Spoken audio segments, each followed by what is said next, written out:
The chatter of the restaurant faded to white noise as I balanced 3 plates along my forearm, my fingers cramping from the 12-hour shift. The scent of garlic and seared meat clung to my uniform, to my hair, seemed to seep into my very pores. Bella Luna had once been my sanctuary, the job that kept a roof over my head and my daughter fed. But lately, it had become my prison. Table 7 is still waiting on their check, Emma. Frank's voice cut through the din, sharp and accusatory. I nodded quickly, feeling the familiar tightness in my chest. Frank Moretti had inherited Bella Luna from his father 6 months ago, and the charming family restaurant had transformed with its new owner. Gone was the warm atmosphere and friendly management. In its place stood a tyrant who counted every minute of my breaks and every penny in my till. I'll take care of it right now, I promised, hurrying to deliver the steaming plates to table 12 before retrieving the check. The family at table 12 smiled gratefully, the mother ushering her children's hands away from the hot plates. They were regulars, the kind who tipped well and learned my name.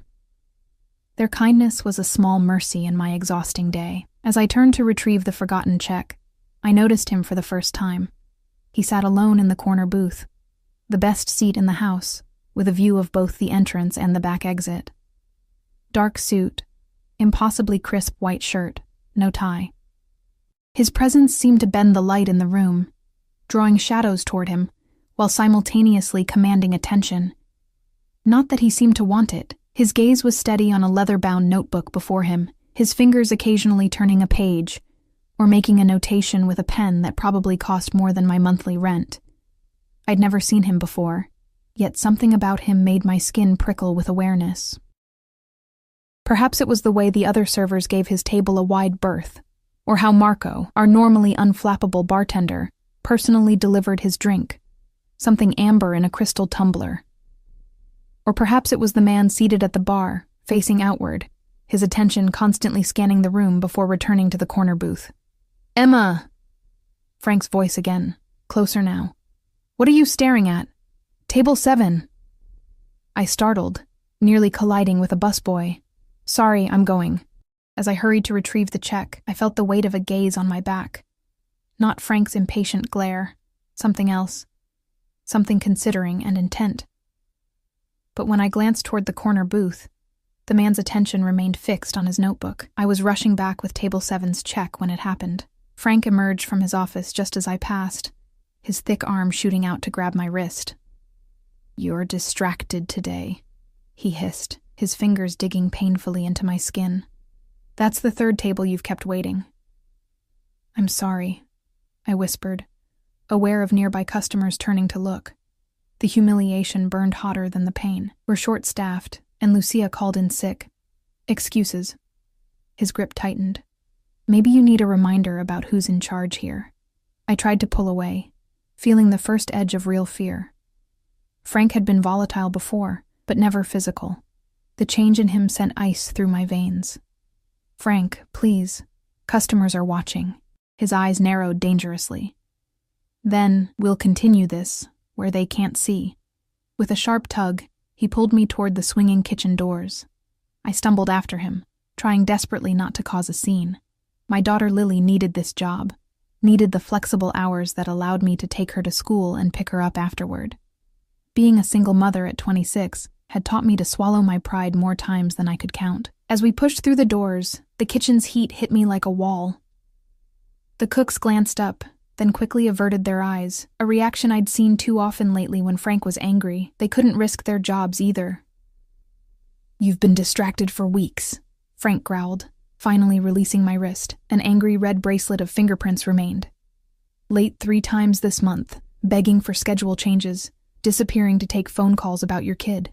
"Lily was sick," I said, rubbing my wrist. "The school nurse called." "I don't care." His voice echoed against the stainless steel counters. "This isn't a charity. Your personal problems aren't my concern." I felt tears threatening, but forced them back. Crying would only make things worse. "It won't happen again. You're right, it won't." His smile didn't reach his eyes. "Because you're working doubles for the next 2 weeks. No more special schedule." The floor seemed to tilt beneath me. "But I can't. Lily needs me to find someone else to watch her or find another job." He stepped closer, his bulk trapping me against the prep table. And good luck finding one that pays as well with your lack of qualifications. The tips here are generous. The truth of his words stung. Without a college degree and with 7 years focused on raising Lily alone after her father disappeared, my options were limited. I'd been lucky to find Bella Luna when we moved to the city, desperate for a fresh start after Peter cleaned out our bank account and vanished. Now, get back out there and do your job, Frank said, turning away dismissively. And Emma? He glanced back. Your shift tomorrow starts at noon, not 3. I've already updated the schedule. The air rushed from my lungs. Lily's parent-teacher conference was at 1. I'd requested tomorrow afternoon off weeks ago, and Frank had approved it. But... problem? His tone dared me to challenge him. I thought of Lily's excited face when I promised I'd be there, how her teacher had specifically requested both parents attend if possible. I'd have to tell her once again that it would just be her, alone. Like mother. Like daughter. No, I whispered. Defeat a bitter taste on my tongue. No problem. Good. And bring the corner booth another drink. He's a VIP. Friend of a friend. Don't screw it up. I nodded mechanically, pushing through the kitchen doors with leaden feet. The restaurant's noise washed over me again, but now it felt distant, as if I were underwater. I moved on autopilot, delivering the check to table 7 with a smile that felt cracked at the edges, then collecting an empty glass from table 4. At the bar, I placed the order for another whiskey, Macallan 25, neat, Marco informed me in hushed tones, and waited, staring blankly at the polished wood. The reflection staring back at me looked hollow-eyed and faded. When had I become this person, this shadow moving through life, taking whatever was given because fighting back wasn't an option? You should put ice on that. The voice was deep and quiet, with a hint of an accent I couldn't place. I turned to find the man from the corner booth standing beside me at the bar, his notebook nowhere in sight.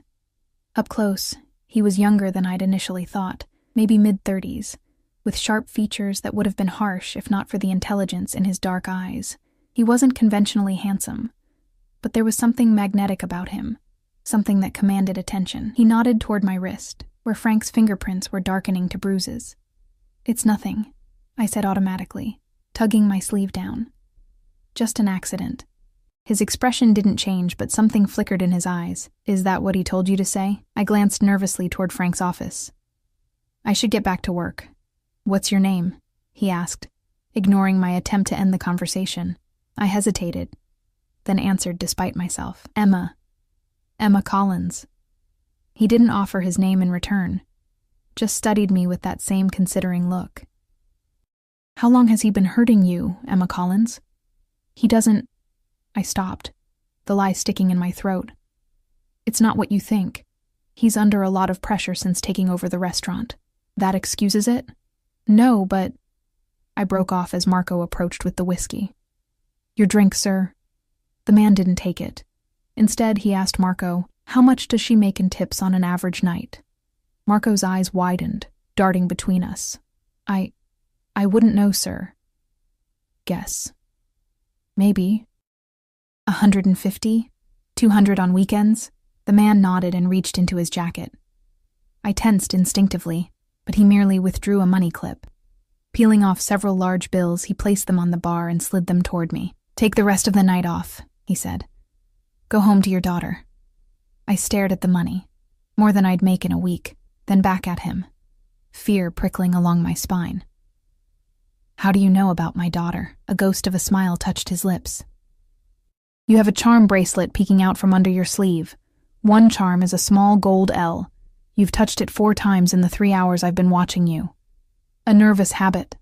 Your finger has a faded ring mark, but no ring. And when that man, he tilted his head toward Frank's office, mentioned your kid in the kitchen, you called her Lily. My mouth went dry. You heard that? From all the way across the restaurant, I hear what I need to hear. He picked up his whiskey, his eyes never leaving mine. Take the money, Emma Collins. Consider it an advance. An advance for what? He took a sip of his drink. A favor I may ask someday. Warning bells clanged in my mind. This wasn't charity. This was something else entirely. Something potentially dangerous.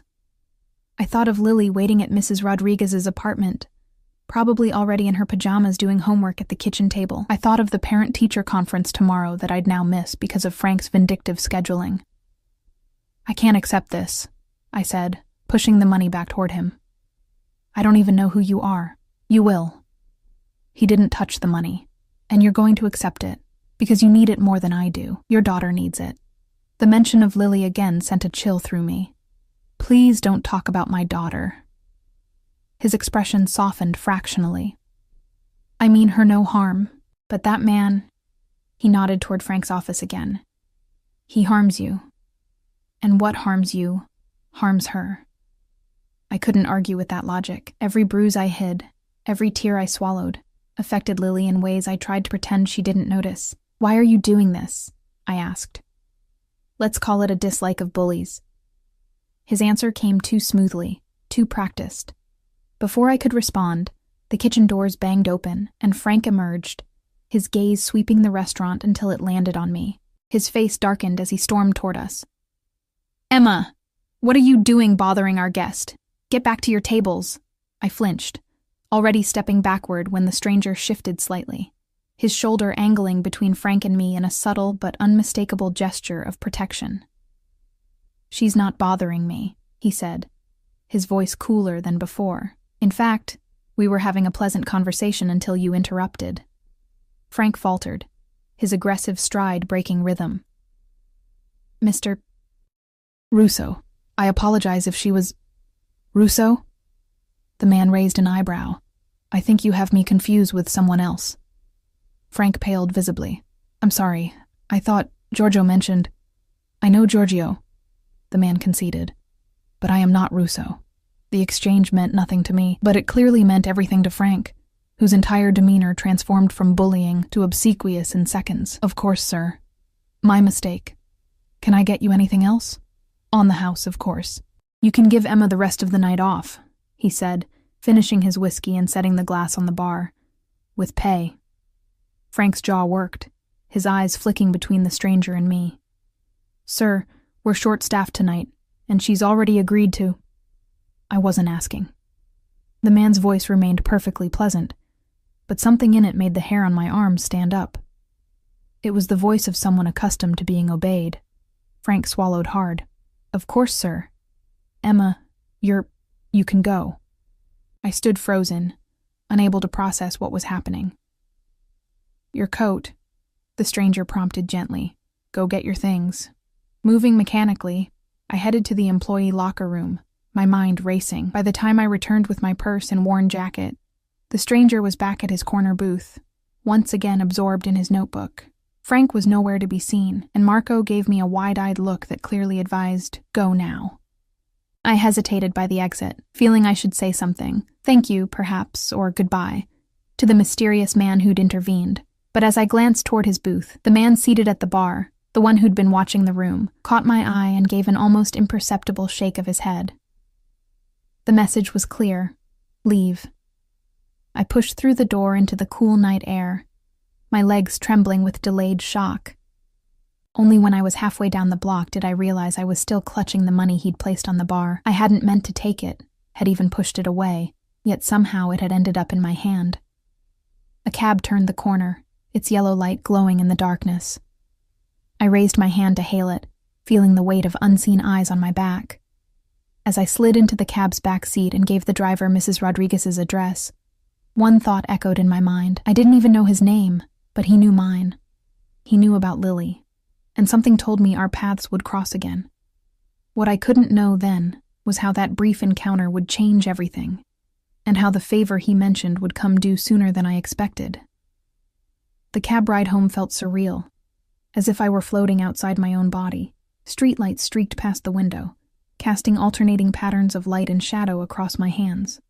The money, his money, felt heavy in my pocket, a tangible reminder that tonight had irreversibly altered something in my carefully balanced life. You okay back there, miss? The cab driver's eyes met mine in the rearview mirror. You look like you've seen a ghost. I'm fine, I lied, forcing a smile. Just tired. He nodded sympathetically. Long shift, huh? My sister's a waitress, too. Tough work. I made a non-committal sound and turned to stare out the window again. The familiar landmarks of our neighborhood began to appear. The 24-hour laundromat with its flickering sign, the corner bodega where Mr. Patel always slipped Lily an extra piece of candy, the small park where we spent Sunday afternoons when the weather was good. Normal, ordinary places that anchored our lives. They looked different tonight, somehow diminished by the knowledge that there were people who could change your circumstances with nothing more than a quiet word. People who noticed things like charm bracelets and faded ring marks. People who could hear conversations through kitchen doors and make Frank Moretti, the man who'd been terrorizing me for months, crumble with a single glance.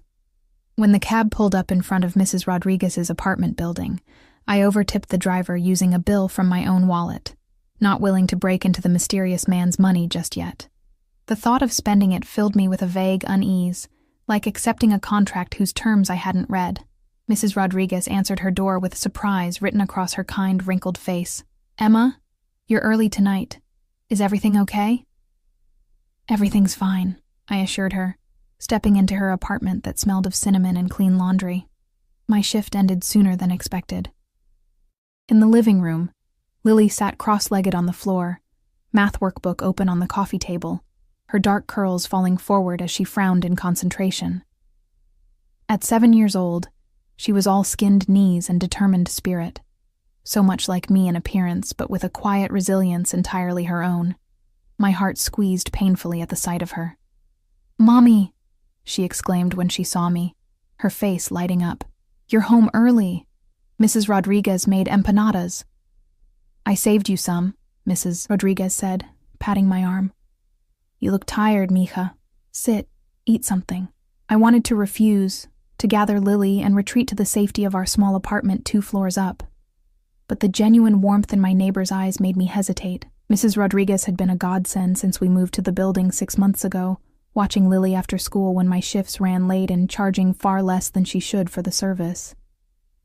"Thank you," I said, sinking onto her worn sofa just for a few minutes. While Lily packed up her homework, Mrs. Rodriguez brought me a plate with 2 golden empanadas and a small bowl of rice. The familiar, homey food brought unexpected tears to my eyes that I quickly blinked away. "Something happened tonight," Mrs. Rodriguez said quietly, her shrewd gaze missing nothing. "You want to talk about it?" I shook my head, conscious of Lily returning to the room. "Another time." She nodded, understanding in her eyes. "Whenever you're ready, I'm here." 20 minutes later, Lily and I were climbing the stairs to our 3rd-floor apartment, her small hand warm in mine as she chattered about her day at school. Our building had no elevator, a fact I usually cursed after long shifts on my feet, but tonight, I welcomed the burn in my calves, the familiar strain grounding me in normalcy. And then Joey put the class frog in Angela's desk, and Ms. Wilson got really mad, but Angela didn't even scream. She just picked it up and put it back in the tank, and now she's Joey's girlfriend, Lily was saying as I unlocked our door. "At least that's what Maddie says, but I don't think it counts as girlfriend if you just don't scream at a frog." I laughed despite myself. "I think you might be right about that, sweetie." Our apartment welcomed us with its familiar comfort, small but meticulously kept. Every second-hand piece of furniture chosen with care, every wall adorned with Lily's artwork and photos of our life together. It wasn't much, but it was ours. A sanctuary built from the wreckage after Peter left. Once Lily was bathed and tucked into bed, I sat at our tiny kitchen table and finally allowed myself to count the money. $700, more than triple what I'd make in tips during a good week. Enough to cover the rent increase that had been keeping me up at night, with plenty left over. With trembling fingers, I pulled out my phone and searched Russo and Giorgio along with our city name. The results made my blood run cold. Giorgio Russo, suspected underboss of the Castellano crime family. His picture showed a heavy-set man in his 60s with silver hair and cold eyes, nothing like the stranger from tonight. But Frank had called the man Mr. Russo before being corrected. I scrolled through more articles, heart pounding. The Castellanos controlled much of the city's north side, including, apparently, the neighborhood where Bella Luna was located. Protection money, loan sharking, money laundering through legitimate businesses. A turf war 3 years ago with a rival family had left 7 dead. My hands shook so badly I dropped the phone on the table. What had I gotten myself into? What favor would a man connected to the Castellanos eventually ask of me? I considered not returning to Bella Luna, taking Lily and running. But the reality of our situation crushed that fantasy before it fully formed. We had nowhere to go, no family to take us in. My savings were meager, and finding a new job that accommodated Lily's schedule would take time we didn't have. Besides, a voice in my head whispered, "He found you once. What makes you think he couldn't find you again?" I slept fitfully that night, dreaming of dark eyes watching me from shadowed corners. When morning came, I rose early and made Lily's favorite breakfast, Mickey Mouse-shaped pancakes with banana slices for ears. Her delight at the unexpected treat eased some of the tightness in my chest. "Remember, I have to talk to Ms. Wilson today," she said between bites, syrup glistening on her chin. "You're still coming, right?" The parent-teacher conference. In the chaos of last night, I'd almost forgotten. "About that, sweetheart," I began, the practiced excuse already forming on my lips. But then I remembered Frank's face as he backed down, the mysterious man's quiet command. "Yes, I'll be there. 1 o'clock, right?" Her eyes widened. "Really? You promise?" "I promise," I said firmly. "Nothing will keep me away." I waited until she was safely on the school bus before calling Bella Luna. To my surprise, Frank himself answered, his voice uncharacteristically subdued. "Emma, I was about to call you." "I'm not coming in at noon today," I said, my voice steadier than I expected. "I have my daughter's parent-teacher conference at 1, as we originally agreed." There was a pause, then. "Fine. Come in at 3. No argument, no threats." I was so surprised I almost didn't reply. "Thank you," I managed finally. "I'll be there at 3. And Emma?" He sounded strained. "About last night. That man who was here." My pulse quickened. "What about him?" "If he comes in again, you tell me immediately. Understand?" "Yes," I said slowly. "Who is he, Frank?" "Someone you don't want to get involved with." The line went dead before I could ask anything more.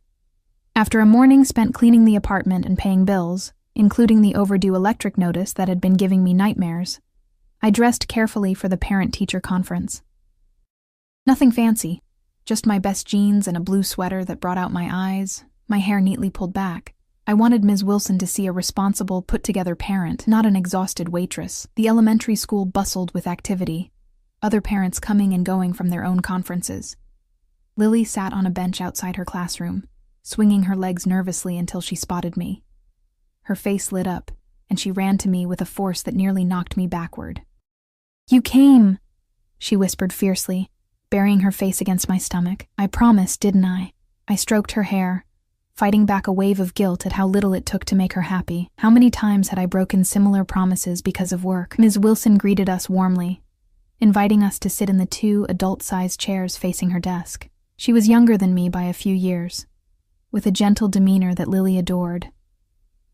"I'm so glad you could make it, Ms. Collins," she said. Lily has been talking about it all week. The conference itself was wonderful.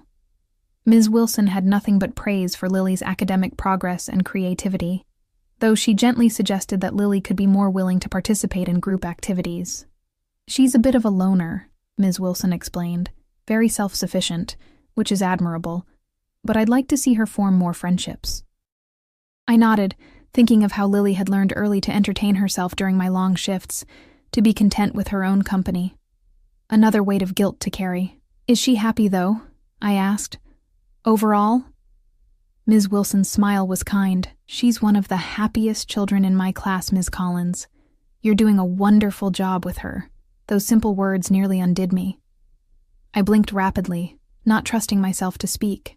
After the conference, Lily and I celebrated with ice cream cones from the shop near her school. It was an extravagance we rarely indulged in, but today felt special, a rare afternoon of just being mother and daughter, with no rush, no obligations pulling me away. "Can we go to the park for a little while?" Lily asked, chocolate smeared adorably across her cheek.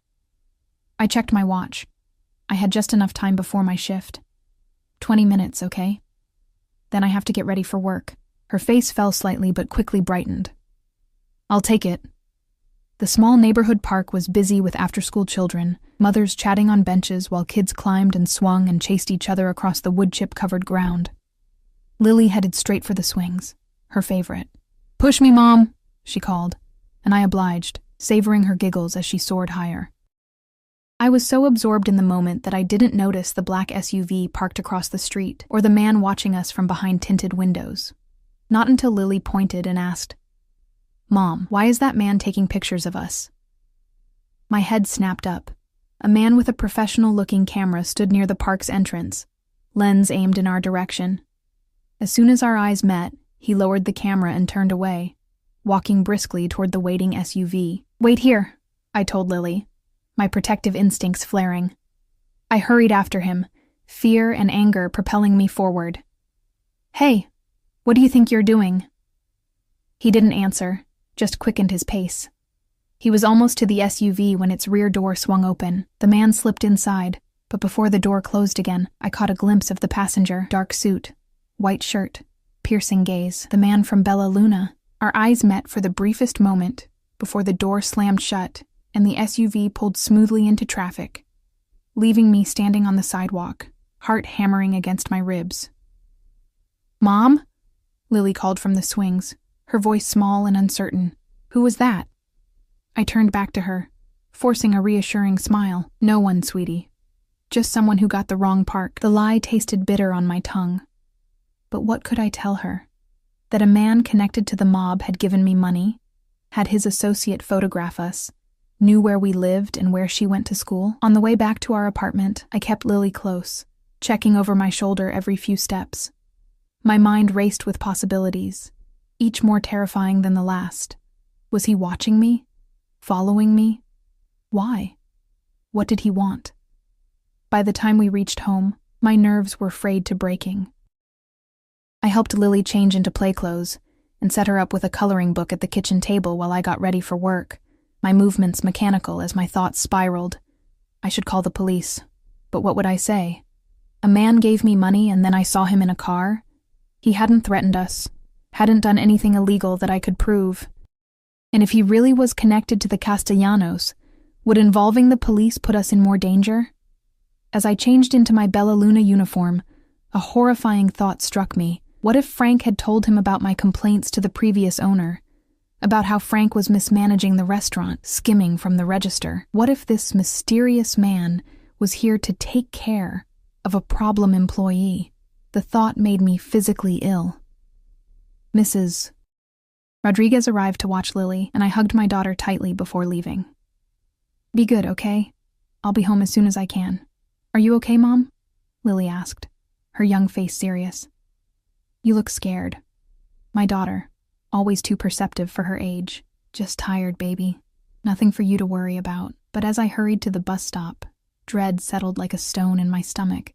I wasn't sure what awaited me at Bella Luna, but I knew with certainty that the life Lily and I had carefully built was suddenly balanced on a knife's edge, and one wrong move could send us tumbling into the unknown. Bella Luna was unusually quiet for a weekday evening. Only a handful of tables were occupied, the normal buzz of conversation reduced to a murmur that barely rose above the soft Italian music playing through the speakers. The emptiness made the restaurant feel larger, the shadows in the corners deeper. Marco greeted me at the bar with wide eyes and a quick, nervous glance toward Frank's office. "You're here," he whispered, as if my arrival was somehow unexpected. "How was your night off?" "Strange," I admitted, tying my apron around my waist. "Marco, do you know who that man was last night? The one in the corner booth?" His hands faltered as he polished a glass. "We don't talk about him, Emma. Not here." "But Frank called him Russo." Marco set the glass down with enough force to make me jump. "Drop it," he hissed. "For your own good. Just do your job and stay out of it." Before I could press further, the kitchen doors swung open and Frank emerged. He looked different, pale and drawn, with dark circles under his eyes as if he hadn't slept. When he spotted me, he beckoned imperiously. "In my office. Now."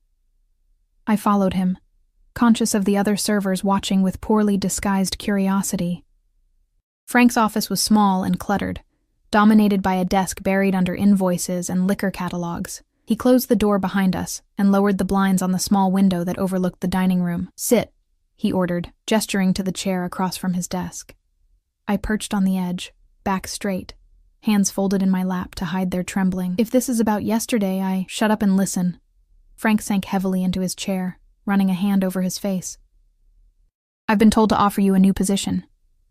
"A new position?" I echoed blankly. "Assistant manager." He wouldn't meet my eyes.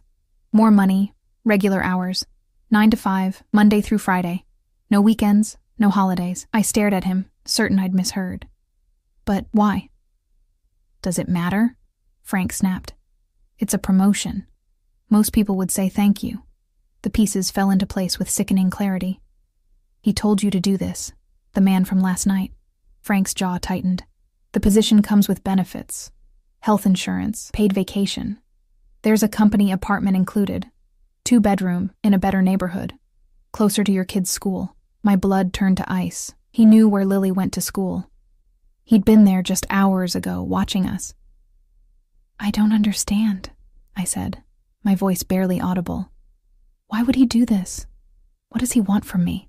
Frank leaned forward. His earlier bravado completely evaporated. "Listen to me carefully, Emma. When someone like him takes an interest in you, you don't ask questions. You say thank you, and you do whatever he asks. That's how you survive." "But who is he?" I insisted. Frank glanced nervously at the door. "His name is Alexei Sokolov. He runs certain operations for the Castellanos in this part of the city. This restaurant included." My suspicions confirmed. I felt dizzy with fear. "Bella Luna is a mob front? Keep your voice down," Frank hissed. "It's a legitimate business that sometimes helps with other aspects of their enterprise. Laundering, meetings, whatever they need. My father understood the arrangement. I'm just trying to maintain it. And what does any of this have to do with me?" Frank shrugged helplessly. "I have no idea. But Sokolov called me at 6 this morning and told me to create this position for you. Said if I didn't, he'd find someone who would." The threat was clear, even secondhand. I thought of the money in my apartment, the man taking photos at the park, Sokolov's quiet words. "Consider it an advance." "What if I refuse?" "Don't be stupid," Frank scoffed. "Nobody refuses Sokolov. I have a daughter to think about," I said, more to myself than to him. "I can't get involved in anything illegal." "The job is legitimate," Frank insisted. "The paperwork will be clean. You'll manage schedules, handle some ordering, help with the books. Nothing criminal." He hesitated. "At least not on paper. Not on paper." The implication hung between us like a storm cloud. "When do I need to decide?" "Now," Frank said flatly. "He's waiting for my call." My head spun. This was happening too fast, the ground shifting beneath my feet with every passing minute. "Can I at least see the apartment first? Talk to Lily about moving?" Frank's laugh was bitter. "You think this is a negotiation? It's already done. Your things are being packed as we speak." "What?" I stood abruptly, the chair scraping against the floor. "What do you mean my things are being packed? Who's in my apartment?" "Professional movers," Frank said, not meeting my eyes. "Don't worry, they're being careful with your stuff. And your kid is fine. She's with your neighbor." The violation of my privacy, of my home, sent a surge of anger through me that temporarily overcame my fear. "You had no right." "I didn't do anything," Frank shouted, standing to face me. "This is all him. You think I want you as my assistant manager? You think I wouldn't rather fire you and never see your face again? But he owns me, just like he apparently now owns you."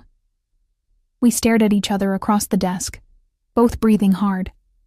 In that moment, I saw Frank clearly for the first time, not as the tyrant who'd been making my life miserable, but as another puppet whose strings were being pulled by forces beyond his control. A soft knock at the door broke the tension. Marco poked his head in, his expression apologetic. "Emma, there's someone here for you." My heart sank. "Let me guess. Tall, dark suit, expensive watch?" Marco shook his head. "No, it's a woman. Says her name is Natalia. Says she works for Mr. Sokolov." A woman. That, at least, was unexpected.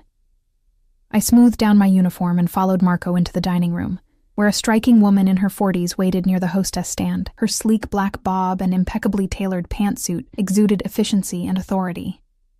When she saw me, she smiled, a practiced expression that didn't reach her cool gray eyes. "Emma Collins?"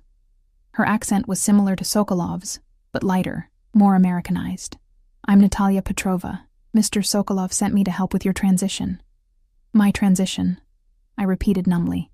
"To your new apartment," she clarified, as if speaking to a slow child. "The movers will be finished soon. I'm to take you there now, help you get settled, explain your new duties. My daughter is already there with Mrs. Rodriguez." Natalia finished smoothly. "We arranged for a car to take them over about an hour ago. Your daughter seemed quite excited about the elevator in the new building." The casual way she spoke about Lily, as if she had any right to know my child, my private life, ignited my anger again. "And if I refuse to go with you?" Natalia's smile tightened imperceptibly. "That would be unwise, Ms. Collins. Mr. Sokolov is being extremely generous. It would be a shame to disappoint him." The implied threat hung in the air between us. I thought of Lily, already at this new apartment, waiting for me. What choice did I really have? "I need to change," I said finally. "I'm still in my uniform." Natalia nodded approvingly, as if I'd made the correct decision on a test. "Of course. I'll wait." In the employee locker room, I changed with shaking hands, my mind racing. The situation felt surreal, like a bizarre dream I couldn't wake from. Why would a man like Sokolov, a mobster by Frank's admission, take such an interest in a waitress and her daughter? What could he possibly want from me that warranted this level of... what? Protection? Coercion? Ownership? When I emerged in my street clothes, Natalia was waiting by the door, phone in hand. "Ready?" she asked, not looking up from her screen. "Not really," I muttered, but followed her outside to where a black town car idled at the curb.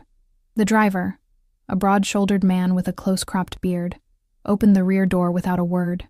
As I slid into the leather back seat, I noticed the partition between the front and rear was raised, giving the illusion of privacy.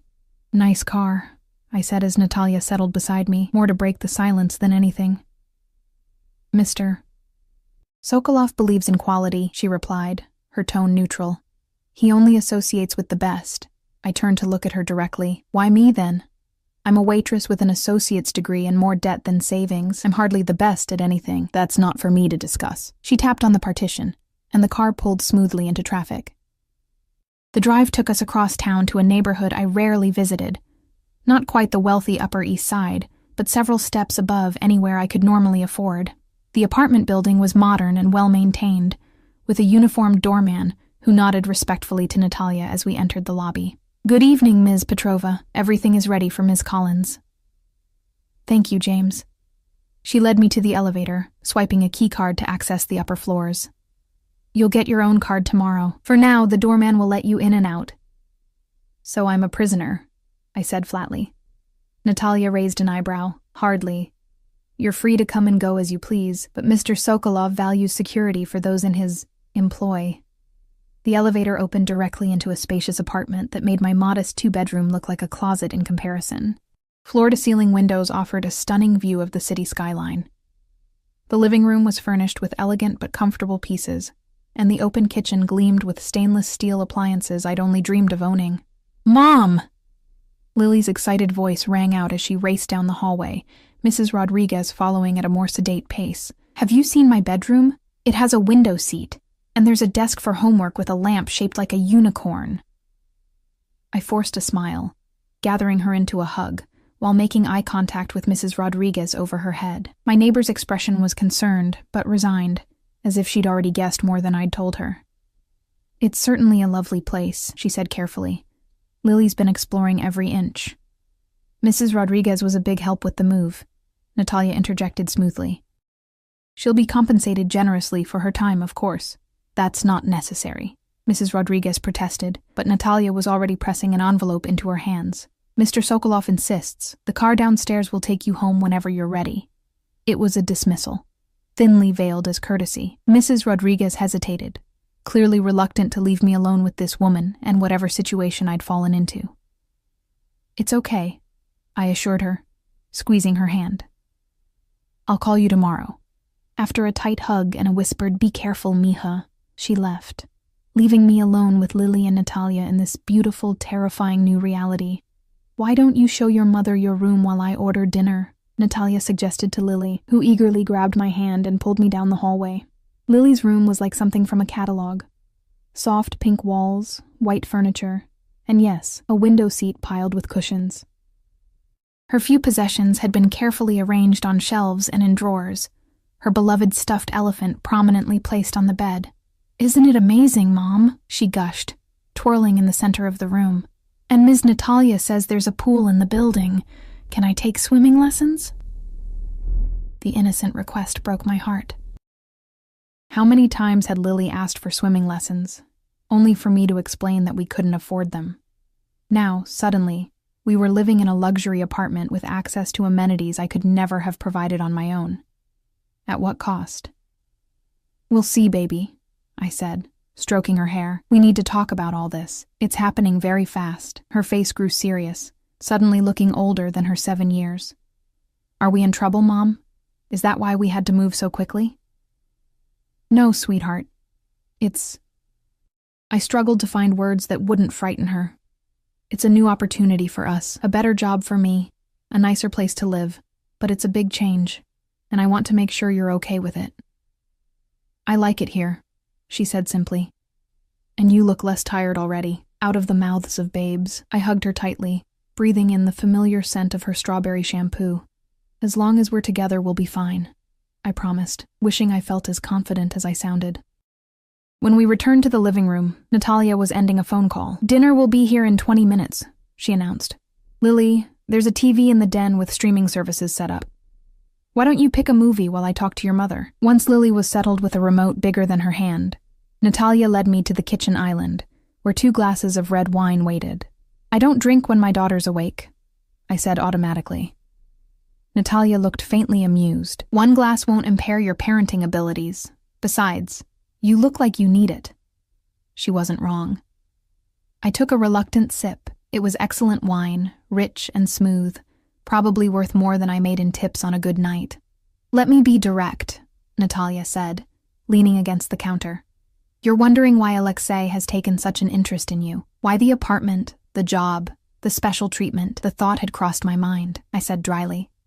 "The simple answer is that he saw something in you that interested him. Alexei doesn't explain himself to me or anyone else, but in my experience, he values certain qualities: resilience, loyalty, discretion. You must have displayed these. By serving him whiskey?" Her lips twitched.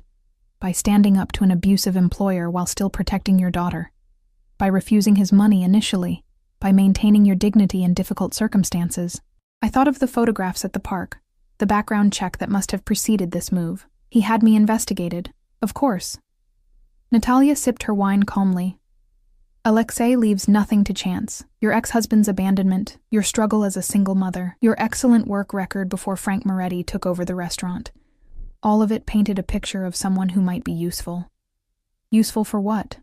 I asked, the dread returning. "Your official position is assistant manager at Bella Luna. You'll handle schedules, payroll, some bookkeeping. Nothing illegal, as I'm sure Frank assured you. And unofficially?" Natalia studied me over the rim of her glass. "Unofficially, you'll be a set of loyal eyes and ears, in a business that requires absolute discretion. People talk freely around waitresses and managers. They forget you're there, or they don't consider you important enough to guard their words." "He wants me to spy for him," I translated flatly.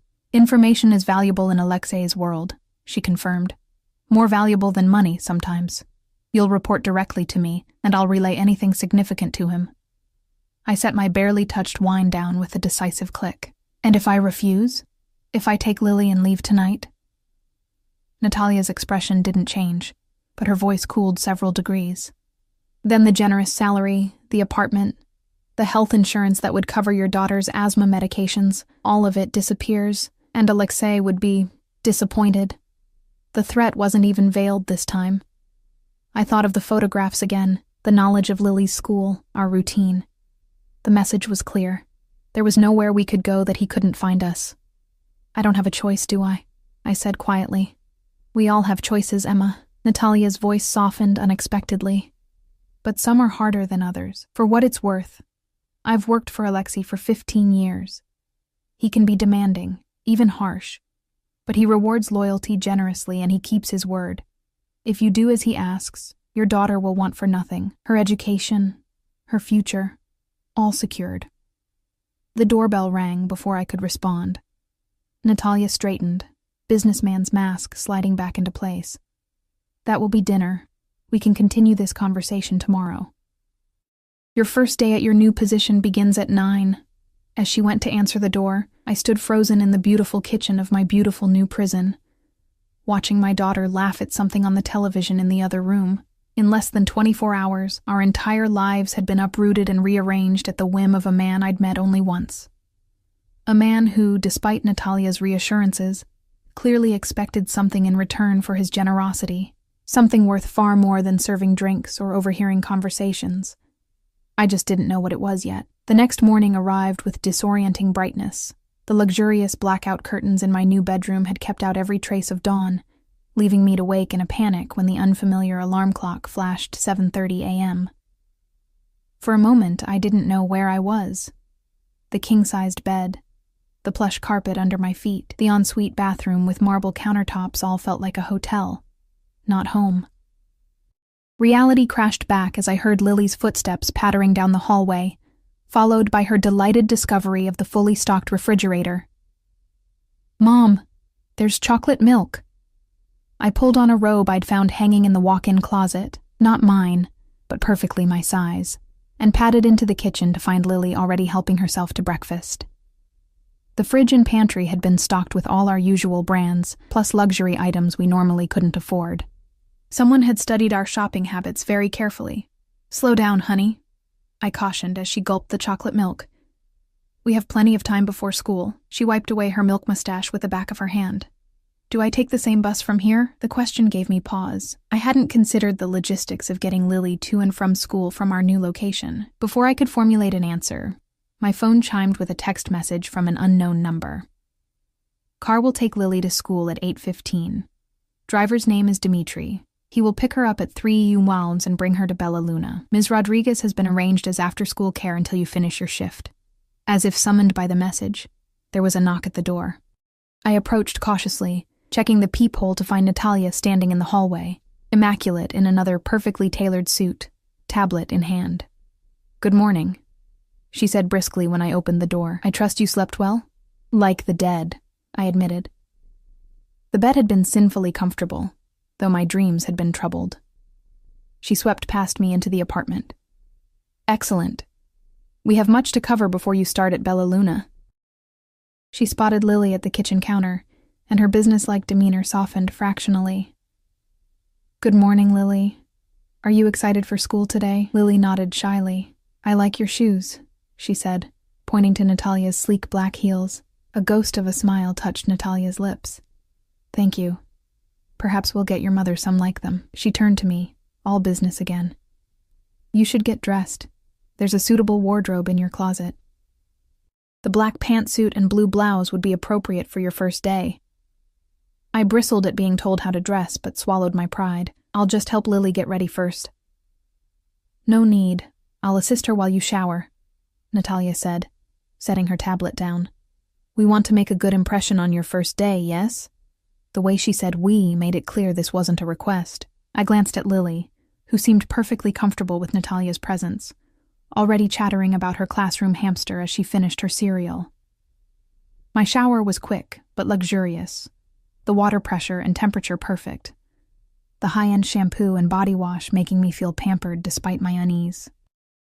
In the closet, I found not only the black pantsuit Natalia had mentioned, but an entire wardrobe of business attire and casual clothes, all in my size and in styles I might have chosen myself if money were no object. Even the underwear drawer held brand new items with tags still attached, practical cotton for every day, delicate lace for... I slammed the drawer shut, not wanting to think about why someone would anticipate my need for lingerie. When I emerged, dressed as instructed in the pantsuit and blue silk blouse, Natalia gave me an appraising look. "Much better. You look the part now. The part of what? I asked, keeping my voice low so Lily wouldn't hear from her bedroom, where she was changing. A woman of importance, Natalia replied simply. In Alexei's world, appearance matters. The way you present yourself determines how others treat you, with respect or contempt. I tugged self-consciously at the jacket sleeves. I feel like I'm playing dress-up. You'll get used to it. Now let's go over your schedule. For the next 20 minutes, while Lily finished getting ready, Natalia outlined my new role at Bella Luna with military precision. My hours would be 9 to 5, Monday through Friday. I would handle staff scheduling, payroll, inventory, and basic accounting. I would have my own office, Frank's current space, which was being renovated as we spoke. I would report any issues or concerns directly to Natalia, not Frank. What about Frank? I asked. I'm supposed to be his assistant manager, but it sounds like I'll be running the place. Frank has been reassigned, Natalia said delicately. He'll be managing another property for the organization. You'll report directly to Alexei through me. The implications made my stomach twist. You're firing him because of me? Natalia's expression remained neutral. His demotion has nothing to do with you. Frank has been skimming from the register for months, thinking no one would notice. Alexei was already planning to move him somewhere with less temptation. I thought of Frank's expensive watch, the new car he'd been bragging about. I'd suspected he was stealing, but hearing it confirmed only made me more anxious about my new position. If Alexei didn't tolerate theft from someone like Frank, what would happen if I made a mistake? As if reading my thoughts, Natalia added, You don't need to worry. Everything you need to know will be taught to you. Just be honest, be discreet, and everything will be fine. At precisely 8:15, another text announced that Dmitri was waiting in the lobby. Lily emerged from her room looking neat in her school uniform, backpack over her shoulders. Your driver is here, sweetie, I said, trying to sound casual, as if having a private chauffeur was completely normal for us. Her eyes widened. I get a driver? Like in the movies? Just until we figure out the bus route from our new place, I said, not wanting her to get too accustomed to luxury that could be snatched away at any moment. I walked her down to the lobby, where a solidly built man in his 30s waited by the door.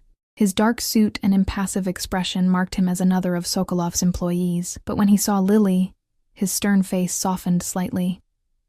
Miss Collins, he said with a faint Russian accent, offering a small bow that made Lily giggle. My name is Dmitri. I will be your driver to and from school. Are you a bodyguard too? Lily asked with the directness of childhood. You look like one. A flicker of amusement crossed his face. I am whatever, Mr. Sokolov requires me to be, he said diplomatically. Today, I am your driver. We should go, or you will be late. I knelt to hug Lily goodbye, whispering, Be good. Listen to your teachers, and I'll see you this afternoon at the restaurant, okay? Okay, she agreed, returning my hug fiercely before stepping back. You look pretty today, Mom, like a boss lady. The innocent observation nearly brought tears to my eyes. Thank you, baby. Have a good day. I watched them leave, Dimitri's broad shoulder clearing a path through the revolving door, his hand protectively on Lily's back as he guided her to a waiting town car. The tenderness in the gesture was at odds with his intimidating appearance, and I felt a flicker of relief knowing my daughter was being watched over, even if the circumstances were far from ideal. Back upstairs, Natalia was ending a phone call, her expression revealing nothing. Ready? She asked, gathering her things. Do I have a choice? I countered. Her lips curved in the barest hint of a smile. We all have choices, Emma. Remember that. The drive to Bella Luna was quick in the morning traffic, Natalia using the time to continue my briefing. The restaurant, she explained, was one of several legitimate businesses owned by Alexei through a complex web of holding companies and shell corporations.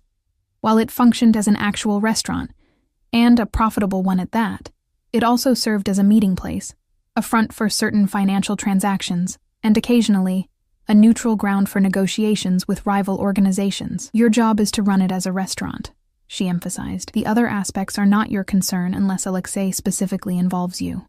And if the police ever investigate, I asked bluntly. Everything on paper is legitimate, she assured me. Your salary, the apartment, it's all properly documented through legal channels.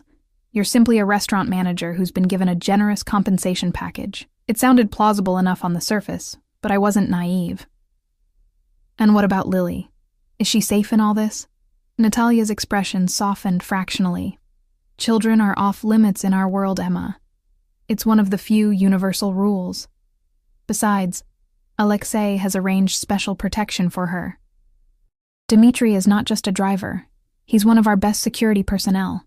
Nothing will happen to your daughter. The restaurant was still closed when we arrived, the morning sun glinting off the polished windows. A construction crew was already inside, the sounds of hammering and drilling audible from the parking lot. Your office renovations, Natalia explained. They'll be finished by noon. Inside, the restaurant was transformed from its usual dimly lit ambiance to a work zone. Plastic sheeting separated Frank's old office from the dining area, and the bar was covered to protect it from dust. Marco stood awkwardly by the hostess stand, clearly unsure of his role in this new dynamic. "Morning, Emma," he said cautiously, eyes darting between me and Natalia. "Nice suit." "Thanks," I replied, feeling strangely embarrassed by my transformation. "Is everyone here?" "Kitchen staff's prepping for lunch. Servers don't start until 11. He lowered his voice. Frank cleared out his desk last night. Left without saying goodbye to anyone. Before I could respond, the plastic sheeting parted and a familiar figure emerged. Tall, imposing, impeccably dressed in another dark suit. Alexei Sokolov surveyed the chaos with a critical eye before his gaze landed on me. Something flickered across his face. Satisfaction, perhaps, before his expression returned to its usual inscrutable mask. "Ms. Collins," he said, crossing the room to stand before me. "I trust the apartment meets your expectations?" The casual question, as if he were a landlord checking on a new tenant rather than a man who had completely upended my life, ignited a spark of defiance. "It's lovely," I said coolly, though I generally prefer to choose my own living arrangements, and my own clothes. Beside me, Natalia tensed, but Alexei's mouth curved in a slight smile. "Of course. Consider the current wardrobe a starting point. You're free to supplement it as you wish." He glanced at his watch. Platinum, I noted. Probably worth more than my previous annual salary. "Walk with me. Natalia, oversee the renovations." It wasn't a request. Natalia nodded and moved toward the office, leaving me alone with Sokolov. He gestured toward the restaurant's small outdoor patio, a space rarely used except in the height of summer.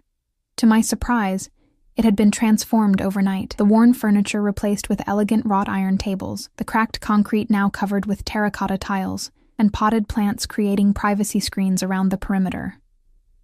"Another renovation," I observed as he held the door open for me.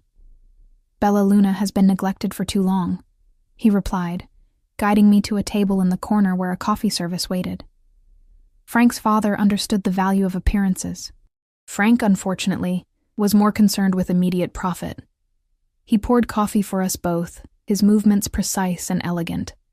Up close, in the morning light, I could see him more clearly than in the dim restaurant. He was younger than I'd initially thought, perhaps mid-30s, with dark hair cut short at the sides but longer on top, and eyes that seemed to miss nothing. A thin scar traced his jawline on the left side, the only imperfection in his otherwise symmetrical features. "Why am I here, Mr. Sokolov?" I asked directly, ignoring the coffee. The truth this time, not the sanitized version Natalia gave me. He sat back, studying me with that same considering look I remembered from our first meeting. "The truth," he repeated, as if testing the word. "The truth is that I saw something in you that interested me. Something rare." "What?" "My outstanding waitressing skills?" His lips quirked. "Your dignity. Your resilience. The way you carry yourself despite circumstances that would break many others. You remind me of someone I once knew." The personal admission surprised me. "Who?" "My mother," he said simply. "She raised me alone after my father was killed. Worked 3 jobs, never complained, never lost her pride even when we had nothing." I wasn't sure how to respond to this unexpected glimpse into his past. "I'm sorry about your father." He waved a dismissive hand. "It was a long time ago." But watching you with Frank, seeing how you handled his bullying without breaking, it reminded me of her. So this is… what? Some kind of charitable project? Help the struggling single mom? I couldn't keep the edge from my voice. No. His expression hardened. This is business, Ms. Collins. I don't do charity. Bella Luna needs a manager who can be trusted, who has intelligence and integrity, someone who understands the value of loyalty and discretion. I believe you possess those qualities. Based on one night of observation? Based on a thorough investigation into your background, he corrected. Your employment history, your financial situation, your relationship with your ex-husband, your dedication to your daughter, all of it paints a picture of someone who could be valuable to my organization. The casual admission of how deeply he'd invaded my privacy sent a chill through me despite the morning warmth. And if I refuse this opportunity? Then you go back to your old life, he said with a shrug. Back to working double shifts for barely enough to cover rent. Back to missing your daughter's school events.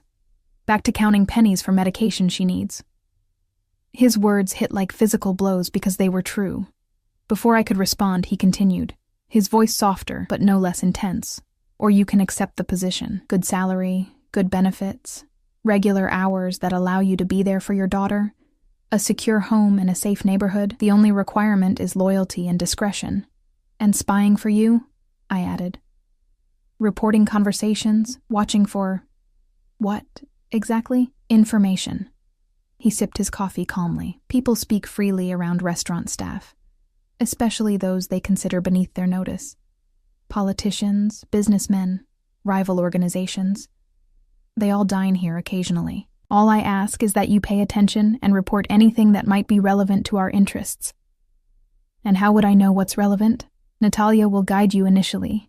You'll develop an instinct for it over time. I turned the coffee cup between my hands, buying time to think. And Lily? How does she fit into all this? She doesn't, he said firmly. Your daughter remains entirely separate from my business.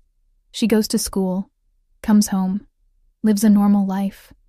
The only difference is that now she has security, stability, and a mother who doesn't have to work herself to exhaustion just to keep a roof over their heads. Put like that, it sounded almost reasonable. Almost. Why me? I asked again, still not satisfied with his explanation. There must be dozens of people in your organization who could manage this restaurant.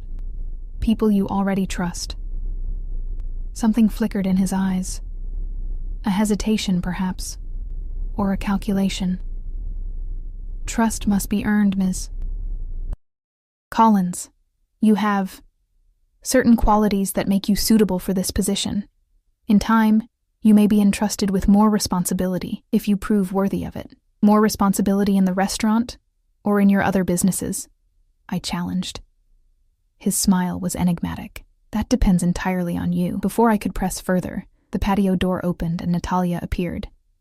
Alexei, the contractors need your input on something, he nodded, standing smoothly. We'll continue this conversation another time. For now, familiarize yourself with the restaurant operations. Natalia will provide everything you need. As he passed me, he paused, his voice dropping so only I could hear. One more thing, Emma. The apartment, the job, the car service. These are not chains. They're opportunities. What you make of them is your choice. Then he was gone, leaving me with cooling coffee and the distinct feeling that I'd just been offered both a lifeline and a noose, with no way to tell which would tighten first. The rest of the day passed in a blur of introductions, paperwork, and crash courses in restaurant management. The staff eyed me warily. The waitress suddenly elevated to management overnight, now dressed like someone from corporate and speaking in hushed tones with Natalia. I caught whispers, curious glances, even some resentment from servers who'd been there longer than I had. By 3 o'clock, when Dimitri arrived with Lily in tow, I was mentally exhausted, but beginning to get a handle on my new role. The office renovations were complete. The space now twice its original size, with sleek furniture, state-of-the-art computer equipment, and a small private bathroom. On the wall hung framed certificates establishing Emma Collins as the assistant manager of Bella Luna, backdated to make it appear I'd earned the position through years of service rather than overnight intervention. Lily bounded into the office with the exuberance of youth, dropping her backpack on the new leather couch. "Mom, your office is so cool!"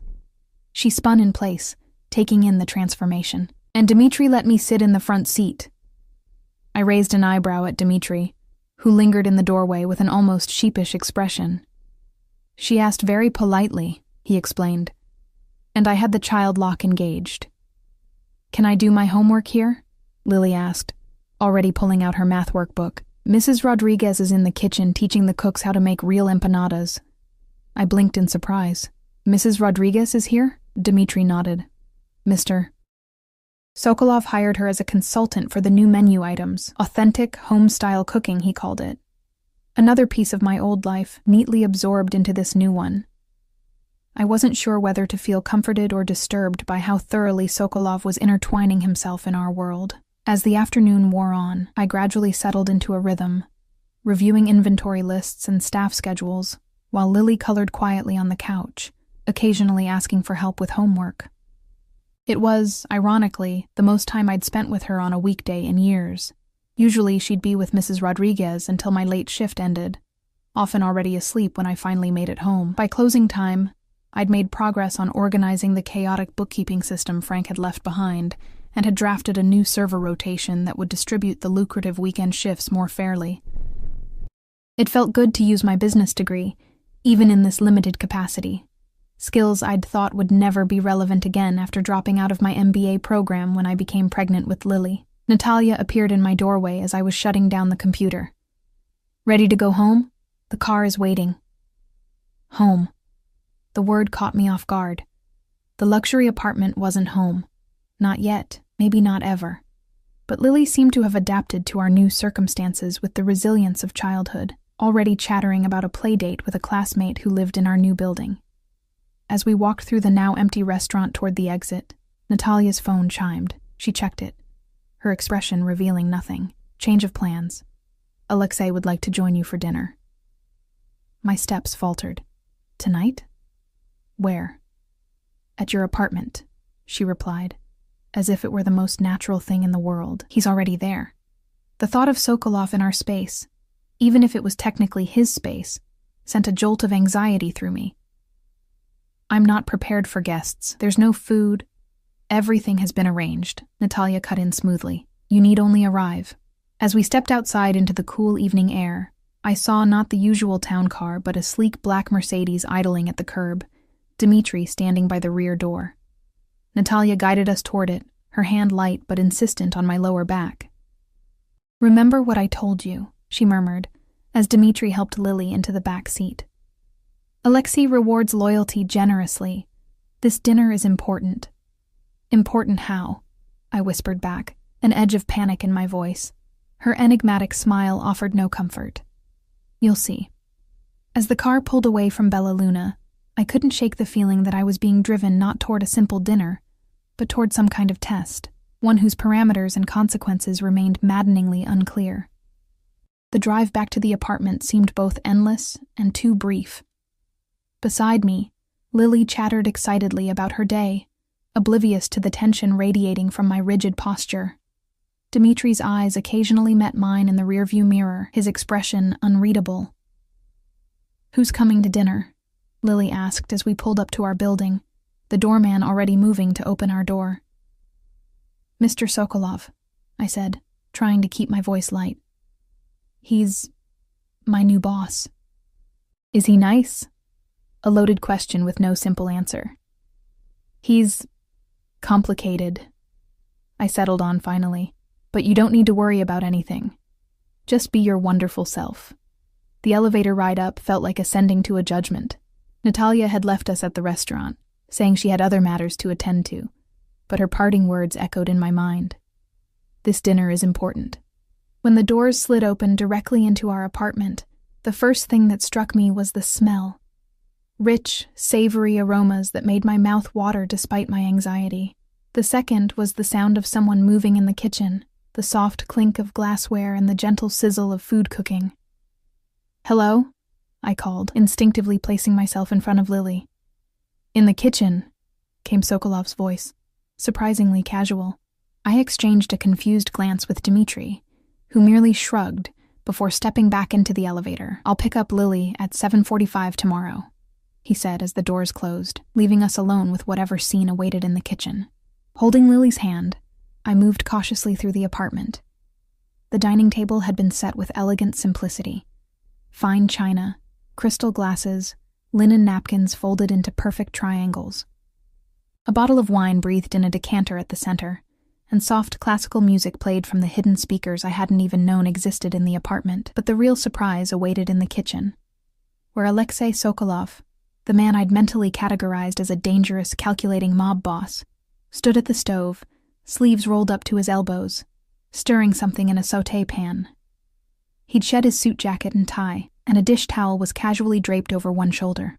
He looked up as we entered, his expression warming fractionally. "Perfect timing," he said, as if there was nothing unusual about finding him cooking in our kitchen. "Dinner is almost ready." I stared, momentarily speechless. Lily had no such constraint. "You're cooking?" she asked, wide-eyed with the blunt curiosity of childhood. "I thought rich people had chefs." A genuine smile curved his lips, transforming his austere features. "My mother taught me to cook," he told her. "She said a man who cannot feed himself is always at the mercy of others." "My mom teaches me too," Lily offered, warming to him instantly in that terrifying way children do, with no sense of self-preservation. "I can make scrambled eggs all by myself." "An important skill," he agreed seriously. "Perhaps you'd like to set the table while your mother and I finish dinner?" Lily nodded eagerly and bounded off to the dining room, leaving me alone with Sokolov in the kitchen. A domestic tableau so incongruous with everything I knew about him that I almost laughed. "This is unexpected," I said finally, moving closer to see what he was cooking. "I find that the unexpected is often the most memorable," he replied, stirring what appeared to be a rich mushroom sauce. "Besides, restaurants are my business. It would be strange if I didn't know my way around a kitchen." On the counter, I spotted the ingredients for our meal: expensive cuts of steak, fresh vegetables, a loaf of crusty bread. Nothing ostentatious or showy, just quality ingredients prepared with obvious skill. "Why are you doing this?" I asked, keeping my voice low so Lily wouldn't hear from the dining room. His hands never faltered in their work as he answered. "I thought it was time we spoke more candidly, away from the restaurant, from Natalia, from the trappings of business. Food has a way of disarming people." "Is that what you're trying to do? Disarm me?" His dark eyes met mine, a flicker of amusement in their depths. "Would it work?" "I doubt it," I said honestly. He nodded, as if my answer pleased him. "Good. I don't need you disarmed, Emma. I need you alert, perceptive, and unafraid to speak your mind, at least with me." I leaned against the counter, watching him work. There was something hypnotic about his movements. Efficient, precise, nothing wasted. The same qualities, I imagined, that made him effective in his other, less culinary pursuits. "Why are you really here?" I pressed. The truth, not another partial explanation or cryptic statement about seeing potential in me. He was quiet for a moment, focusing on plating the steaks with a chef's attention to presentation. When he finally spoke, his voice was lower, almost intimate. 3 months ago, one of my most trusted lieutenants betrayed me to a rival organization. He'd been with me for 10 years, attended my mother's funeral, held my newborn goddaughter. I considered him family. The muscles in his jaw tightened. His betrayal cost the lives of 2 of my men, and nearly resulted in the collapse of operations I'd spent years building. I waited, sensing there was more to this story, something that connected to me in ways I couldn't yet see. I've spent these months rebuilding, reorganizing, identifying weaknesses in my organization. He set the plates aside and turned to face me fully. "Do you know what I discovered, Emma? The problem wasn't security or technology or even money. It was people. I surrounded myself with those who wanted something from me: power, protection, wealth. Their loyalty lasted only until a better offer came along. And you think I'm different?" I asked skeptically. "I barely know you." "Precisely." He moved closer, his proximity sending an involuntary shiver down my spine, not entirely from fear. "You have no allegiance to my world or its players. You've spent your life being loyal to one person, your daughter, without expecting anything in return. That kind of natural loyalty can't be bought or coerced. It's innate. I shook my head, still not understanding. So you orchestrated all of this, the job, the apartment, the clothes, because you think I'll be loyal to you? No, he said quietly. I did it because I know you'll be loyal to your daughter. And now, her well-being is tied to mine. The cold calculation of it stole my breath. You're using my love for Lily to ensure I won't betray you. I'm offering you and Lily security, stability, a future, in exchange for your loyalty and discretion. It's a business arrangement that benefits us both. His expression softened fractionally.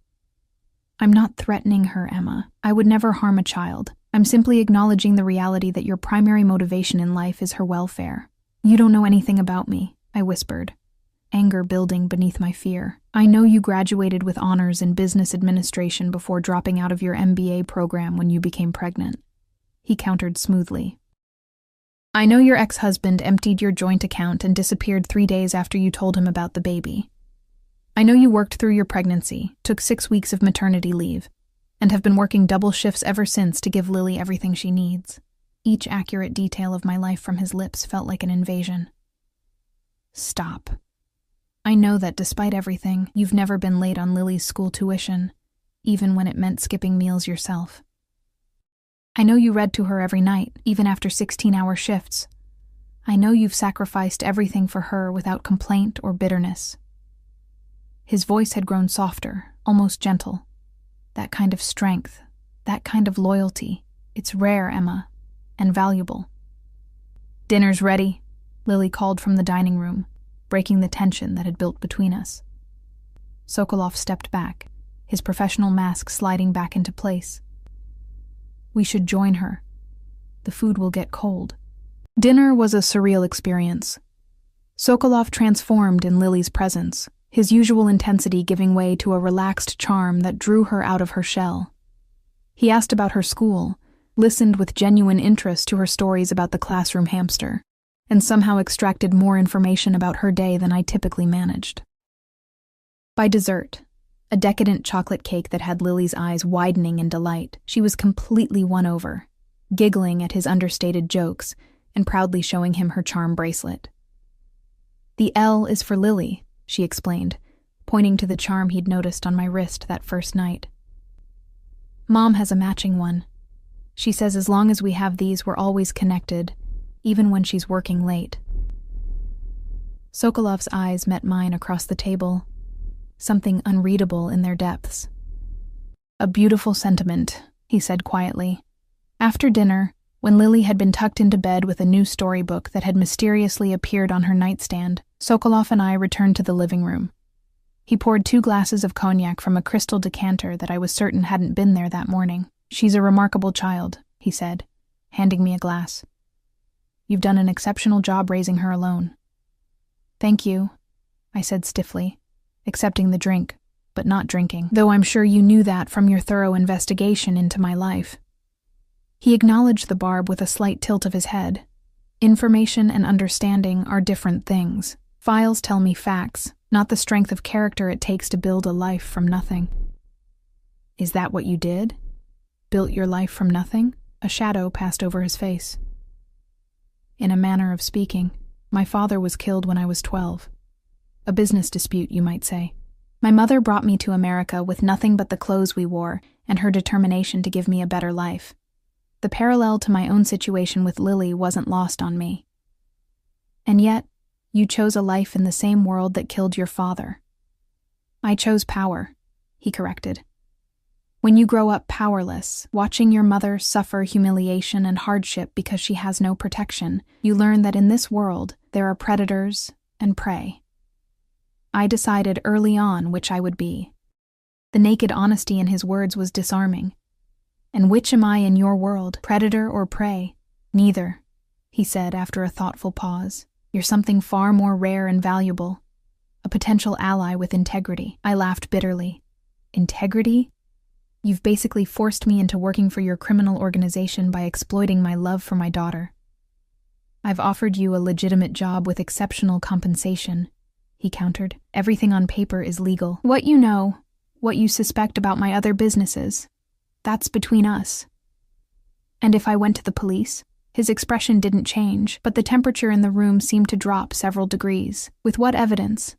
Besides, law enforcement in this district understands the value of peaceful coexistence. They focus on violent offenders, not businessmen who occasionally operate in gray areas.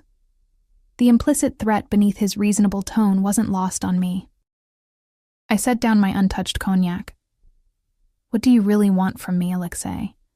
Not the restaurant management, not the eyes and ears story, the real reason you've invested so much in a waitress and her daughter. He studied me for a long moment, as if deciding how much to reveal. Have you ever heard of Peter Nikolaev?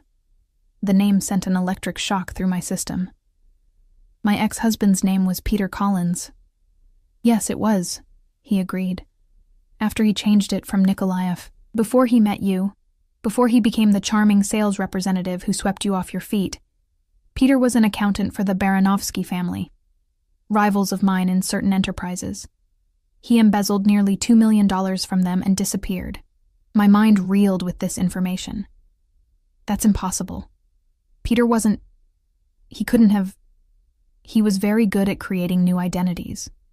Sokolov continued calmly. After leaving you, he became Thomas Wilson, then James Peterson, and now lives as Daniel Green in Seattle, working in financial services.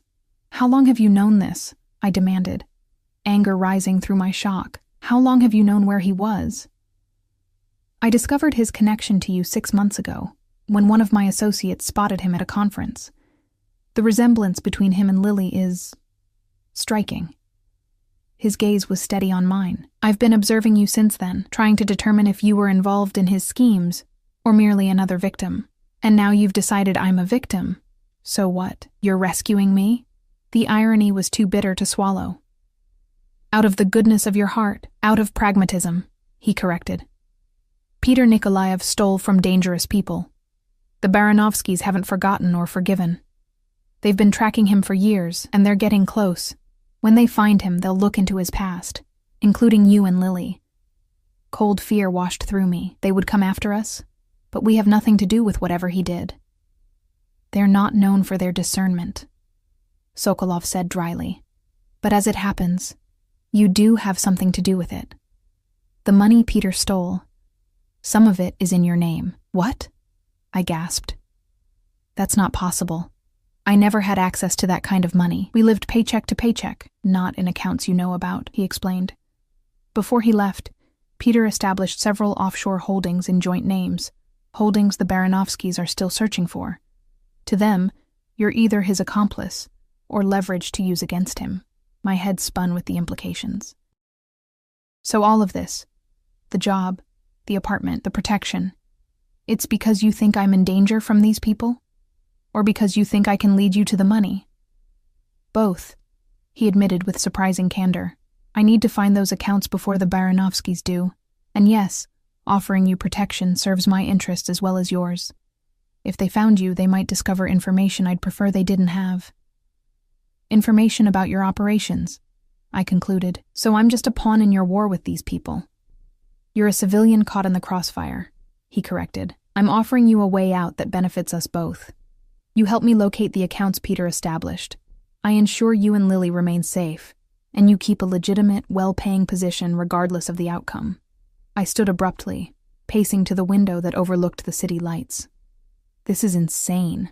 A week ago, I was just a waitress worried about making rent. Now I'm caught between rival crime families because of something my ex-husband did years ago. Sokolov remained seated, watching me with that same considering look I remembered from our first meeting. Life rarely unfolds as we expect, Emma. The question is what we do with the hand we're dealt. I turned to face him, anger finally overcoming my fear. And what choice do I really have? Work for you or risk these Baranovsky people coming after me and Lily? That's not a choice. That's coercion. No, he said, rising to stand before me. Coercion would be threatening you directly. I'm offering protection from a threat that exists independently of me, a threat you weren't even aware of until tonight. How convenient, I said bitterly. Convenient for whom? He countered. I've invested considerable resources in you already, with no guarantee of return. I've given you a position that puts you close to sensitive aspects of my business. I've shared information that could be dangerous to both of us if repeated. Those are not the actions of someone looking for a pawn, Emma. They're the actions of someone looking for a partner. The word hung between us, loaded with implications. A partner in what, exactly? In rebuilding what was damaged by betrayal, he said simply. In creating something more secure, more legitimate. Something that could, eventually, exist entirely within the boundaries of the law. I searched his face for deception and found only intensity. You expect me to believe you want to go legitimate? Not overnight, he conceded. But as a long-term strategy, yes. The most dangerous periods in our business come during transitions of power, during conflicts between rivals. I've survived 2 such periods already. I don't care to test my luck with a third. And I fit into this strategy how exactly? You have business training you've never been able to use. You have natural intelligence and insight into people. You have a vested interest in stability and security because of Lily. And most importantly, you have no existing ties to my world that might compromise your judgment or loyalty. He moved closer, his presence overwhelming in the dimly lit room. You see things clearly, Emma. That's rare and valuable to me. His proximity sent an involuntary shiver through me that had nothing to do with fear. There was something magnetic about him, a gravity that pulled at me despite every rational objection. And if I refuse? If I take Lily and disappear, then I'll ensure you have enough resources to establish yourselves safely elsewhere, with new identities the Baranovskys couldn't trace, he said without hesitation. But I think you're smarter than that. Running means forever looking over your shoulder, forever wondering if today is the day they find you. It means tearing Lily from a stable environment just when she's beginning to thrive. The truth of his words stung. I thought of Lily's excitement about her new school, the swimming lessons she'd been begging for, the security of knowing her asthma medication was covered by insurance. What exactly would this partnership entail? I asked finally. Initially, exactly what we've discussed. You manage Bella Luna, report anything unusual or concerning, and help me locate Peter's hidden accounts. In return, you and Lily remain under my protection, with all the benefits you've already seen.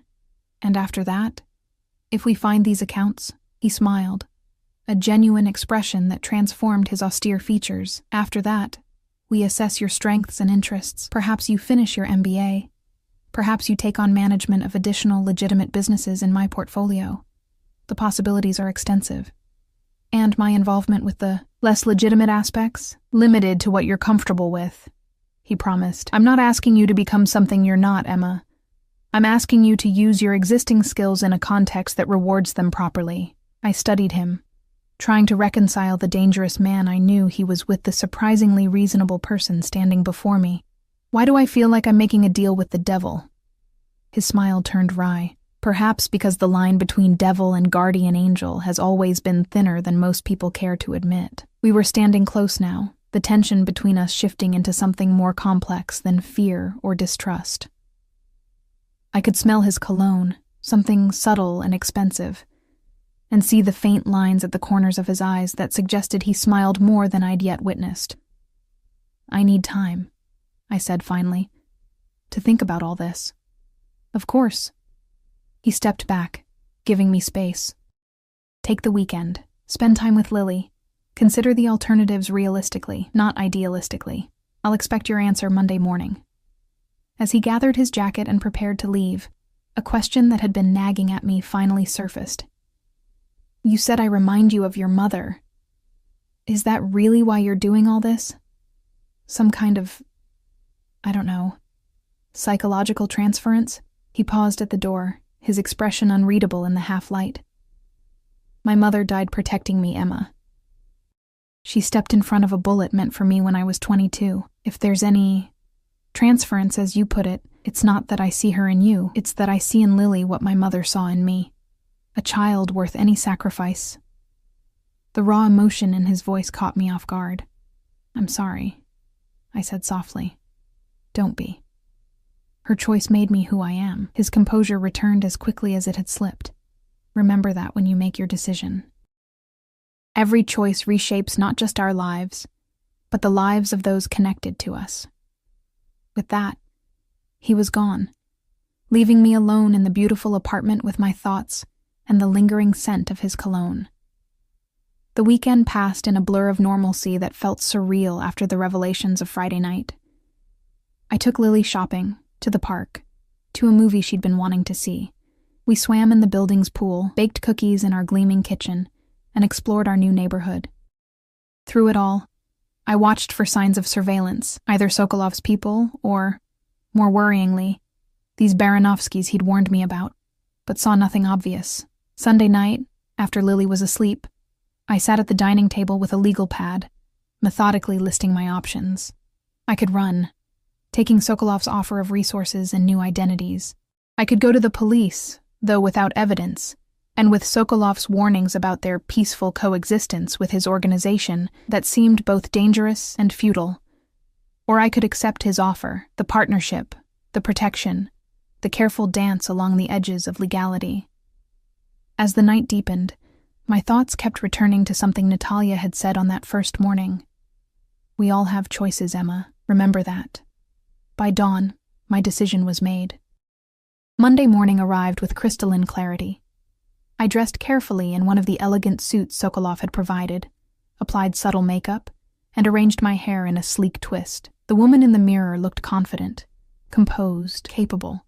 Everything I had once aspired to be before life took its unexpected turns.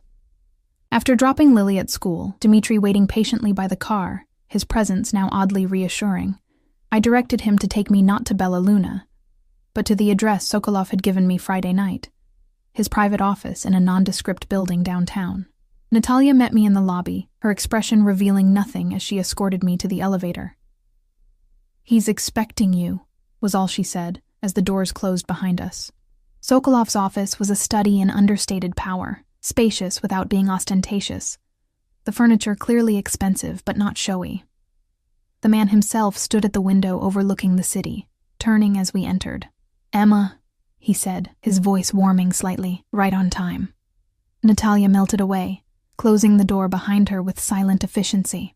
"I've made my decision," I said, without preamble. I assumed as much. He gestured to the chair across from his desk, taking his own seat as I settled into the buttery leather. "Before you tell me, I should inform you that we've located one of Peter's accounts, a small one, but it confirms my suspicions about the joint holdings." This was unexpected. "How?" "Your signature on the lease for your new apartment," he explained. It provided the final piece of a pattern we'd been tracking. "The account is in the Caymans, established 7 years ago, around the time Lily was born. The timing wasn't coincidental, I knew. Peter had left 3 weeks after Lily's birth, claiming a business trip. He never returned." "How much?" I asked, dreading the answer. "Just under 200,000 in that account. A fraction of what he took, but enough to establish the connection." I felt ill. All those years of struggling, of working double shifts and counting pennies, and Peter had stashed money that could have changed our lives. "What happens to it now? That depends on your decision." Sokolov's gaze was steady on mine. "If you've chosen to leave, the account information is yours to do with as you wish. If you've chosen to stay," he let the sentence hang. I took a deep breath, the decision I'd reached in the pre-dawn hours solidifying. "I'm staying," I said firmly. "But I have conditions." A flicker of surprise crossed his face, followed by something that might have been respect. "I'm listening." "First, everything I do has to be legal on paper. Nothing that could ever lead back to threaten Lily's security or future. Second, I finish my MBA, on my own schedule, around work and Lily's needs. Third, I want a legitimate career path mapped out, not just vague promises about possibilities." He nodded slowly. "Reasonable requests. Anything else?" "Yes," I said, meeting his gaze directly. "Complete honesty between us from now on. No more half-truths or omissions. If we're going to be partners, then I need to know exactly what I'm involved in, what the risks are, and what you expect from me." "Honesty is a dangerous commodity in my world," he said carefully. "Then consider it my price," I countered. "Take it or leave it." He studied me for a long moment, then smiled, a genuine expression that transformed his face. "I accept your terms, Emma Collins. Welcome to the family business." As he extended his hand across the desk, I knew I was crossing a line I could never uncross. But for the first time in years, I was choosing my path rather than merely reacting to circumstances beyond my control. I took his hand, feeling the strength in his grip, the warmth of his skin against mine. "To new beginnings," I said quietly, "and to finding Peter Nikolaev," he added, his eyes darkening with purpose. "He has debts to pay, to the Baranovskys, to me, and most importantly, to you and Lily." As our hands remained clasped a moment longer than strictly necessary, I realized that in choosing Sokolov's protection, I'd tied my fate to his in ways that went beyond business. The intensity in his gaze, the electricity that sparked between us whenever we were close, these weren't merely the dynamics of power and protection. There was something more evolving between us, something as dangerous and compelling as the world he'd drawn me into. Whether it would prove to be my salvation or my downfall remained to be seen. But for the first time in years, I faced the future not with fear or resignation, but with a strange, fierce anticipation. Whatever came next, Lily and I would face it from a position of strength, not vulnerability. And in the shadowy world I'd entered, strength was the only true currency that mattered. "To new beginnings," Sokolov echoed, his eyes never leaving mine, "and to what comes after."